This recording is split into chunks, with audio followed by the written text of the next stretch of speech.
Hey, how's it going? Terry Brown, Mechanical Engineering here with another solution to engineering mechanics problem. Let's have a look at the problem. So here we have another calculate the moment of a force type of a problem. Now you may be able to look at this problem and see what the answer is. If you can, great. But if you can't, let's do the calculation and see what we get. So first up, let's just redraw the diagram. Jump in. All right, so we're wanting to calculate the moment of the force about this point down here. So we've got this curved bar with a force applied, and if we're doing this as part of a design problem, something that we might need to do is to work out what the size of the bolts are here that we need, how many we need, what kind of setting we need in the concrete, what strength we need in the concrete, and so on. So part of our design process and analysis would be to work out what the moment being generated at this location would be, as well as, of course, the normal force and the shear forces that are acting through this bolted connection. All right, so for this particular problem, we just want to know what the force, what the moment of this force is about point O. So we're given some dimensions here. Let's do what most people tend to do to start with, and that is to use the principle of moments, or Varignon's theorem, find vertical and horizontal components, and then find the perpendicular distances of each of those components. So let's use that method to solve it for the first go round.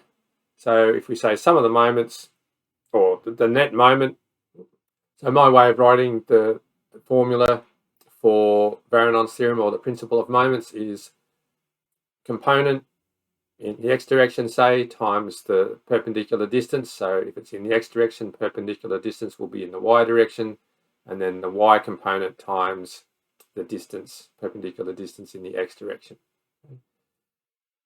And generally we'll need to indicate positive or negative for anti-clockwise or clockwise for our moment. Okay, so in this problem I've just assumed anti-clockwise is positive.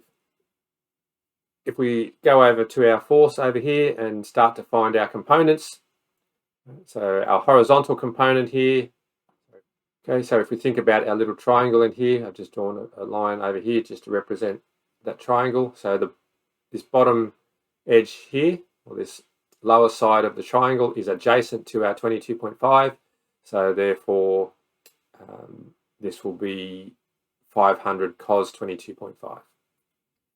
And then our vertical component of the force will be the length of this side of the triangle, so opposite to the 22.5, so this time will be 500 sine 22.5.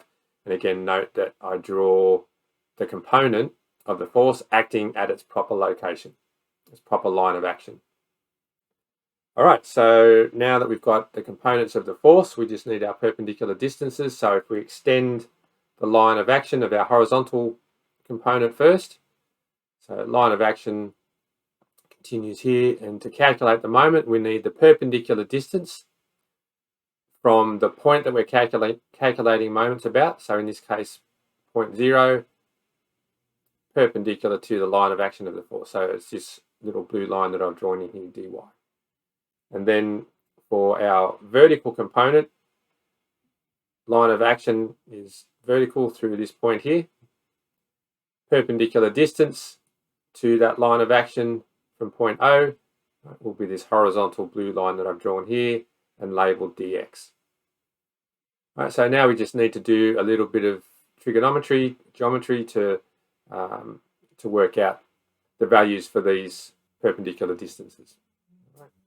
First up, using our horizontal component, its perpendicular distance is this dy that we've got here. So we know, well, we're given the radius of this circle. So the hypotenuse of this little triangle that I've drawn over here is 3. So if I want the opposite side here, that'll be 3 sine 45, which I've got here. Right, now we need to look at and see whether it's going clockwise or anti-clockwise, and therefore whether it's positive or negative. And I think you can see there that will tend to be rotating around clockwise like that. And if we now look at, so if it's clockwise, and over here I've assumed anti-clockwise is positive, then that will need to be a negative in front there. Okay, so I've put negative in front of that term. Then next we need to look at the vertical component. Its perpendicular distance is this length here, dx. So this will be 3, so the radius of this arc, plus this horizontal or this lower edge of the triangle here. So 3 plus 3 cos 45. So we can put that in. Let's look and see whether this will be clockwise or anti-clockwise. So if we look up here, that's pushing up this way. So about 0.0, that's going to tend to rotate around like that. So therefore anti-clockwise, and therefore positive down here. All right, if we now do our sums, put all that into our calculator, we get 0. Did you expect that? Does this make sense? All right, so let's have a look at using method 2, which is finding the perpendicular distance to the original force's line of action. Okay, so our original force up here at 22.5 degrees, and if we extend its line of action, we will see that it in fact passes through 0.0. So the line of action of this 500 Newton force passes through 0.0. So therefore, its moment is 0. Okay, so depending on how well you've drawn your diagram, you could of course just use the provided diagram, assuming that was drawn correctly. Yeah, so if you've drawn this diagram reasonably accurately, you'll see that this line passes close to O, and then that will help you to make sense of this that you've got over here. Right? So then you might go back and draw it more accurately, or do something a bit different to check that getting 0 here made sense. All right, so that's all for this one. I'm not going to do the vector cross product method for this one. There's a couple of other videos where I do the vector cross product method. Have a go at this for yourself, or that method for yourself, and see that you get 0. All right, so that's it for the problem.